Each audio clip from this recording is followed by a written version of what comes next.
बिस्मिल्लाहिर्रहमानिर्रहीम। अस्सलाम वालेकुम व्यूअर्स, आप देख रहे हैं डाइनिंग और रमज़ानुल मुबारक स्पेशल रेसिपीज़ में आज हम फ्राई और बेक किए बगैर ड्रम स्टिक्स की बहुत ही मज़े की रेसिपी शेयर करें। रेसिपी पसंद आए तो चैनल को सब्सक्राइब कर दें, बेल आइकन को ऑल पे कर देने से आपको वीडियो का नोटिफिकेशन सबसे पहले फ्री में मिल जाएगा। बेकरी स्टाइल ड्रम स्टिक्स बनाने के लिए हमने 6 चिकन पीसेस लिए हैं। चिकन को गलाने का काम करता है, ये हम 4 खाने वाले चम्मच भर के ले रहे हैं। इन चटखारेदार से ड्रम स्टिक्स को मैरिनेट करने के लिए हम नमक 1 चाय की चम्मच, लाल मिर्च पाउडर 1 चाय की चम्मच, हल्दी पाउडर आधी चाय की चम्मच से थोड़ा कम, नेशनल का तंदूरी मसाला या चिकन टिक्का मसाला 1 खाने वाला चम्मच, गरम मसाला पाउडर आधी चाय की चम्मच से थोड़ा कम, चिली फ्लेक्स और अटकुटा खुश्क धनिया यानी हाफ फ्रेश कोरिएंडर ये 1 चाय की चम्मच है। खटास के लिए आप इसमें 2 खाने वाले चम्मच नींबू का रस या फिर 1 खाने वाला चम्मच सिरका भी डाल सकते हैं। मैं गले में इन्फेक्शन की वजह से अवॉइड कर रही हूँ। सॉसेस में 2 खाने वाले चम्मच चिली सॉस और 2 ही खाने वाले चम्मच सोया सॉस डाल रही हैं। अगर आपके पास ये सॉसेस ना हो तो कोई बात नहीं, आप इसमें 2 चम्मच केचप डाल दीजिएगा। सभी को अच्छी तरह से मिक्स कर लेते हैं। इसमें मैं आपको टिप की बात बताती चलूं। चिकन को वॉश कर लेने के बाद हमने चिकन को 2 घंटे तक छलनी में रखा था। उसके बाद किचन टॉवल से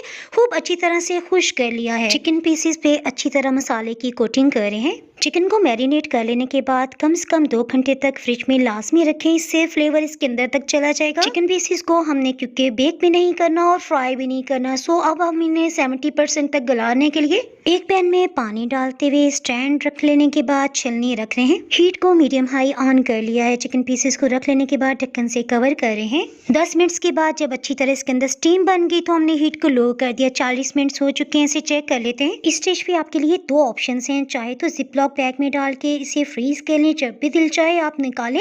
हल्का सा ऑयल डालते हुए शैलो फ्राई कर लें, इससे मसालों का कच्चापन खत्म हो जाएगा। डाइनिंग हॉल पे आपको फ्राइड चिकन और बेक चिकन की बहुत सी रेसिपीज मिल जाएंगी। हमने क्योंकि फौरन सर्व करना है, सो आधा कप ऑयल पैन में डालते हुए हम हीट को लो रखते हुए इसे शैलो फ्राई करें। इस शैलो फ्राई की वजह से चिकन में रोस्टेड फ्लेवर आ जाएगा और इसमें जो भी स्मेल होगी वो भी खत्म हो जाएगी। चिकन को उल्टाते पलटाते हुए सभी तरफ से हम सेक रहे हैं। रेसिपी पसंद आए तो वीडियो को लाइक करना बिल्कुल भी ना भूलिएगा। ये मैं आपको जूम करके दिखाती हूँ। ये देखें, बेक हुए चिकन से किसी तौर ये कम नहीं है। रोस्टेड फ्लेवर की ये ड्रम स्टिक्स बहुत ही सबको पसंद आई। ये मैं आपको तोड़ के दिखाती हूँ। देखें, बिल्कुल रुई की तरह नरम है। इसके साथ ही मैं आपको दिखाती हूँ, कुछ अर्से पहले हमने बारबेक्यू भी किया था, उसका बहुत जबरदस्त व्लॉग अपलोड हो चुका है। बारबेक्यू से रिलेटेड सभी बेसिक टिप्स भी आपको इस व्लॉग में मिल जाएंगी। ऊपर आई बटन में आपको लिंक नजर आ रहा होगा, उसे क्लिक करके इस व्लॉग को देख सकते हैं। और अगर आप barbecue vlog by dining hall search करेंगे ना, फिर भी आपको ये आसानी से मिल जाएगा। डाइनिंग हॉल पे मजीद रेसिपीज देखने के लिए यूट्यूब पे अगर आप इसे देख रहे हैं तो नीचे सब्सक्राइब के ब्लैक बटन को प्रेस कर दें, और अगर आप इसे फेसबुक पे देख रहे हैं तो फॉलो कर सकते हैं। दुआ में याद रखें, फिर मिलेंगे किसी मजेदार सी रेसिपी या व्लॉग के साथ। उस वक्त तक के लिए दुआ में याद रखें। अल्लाह हाफिज।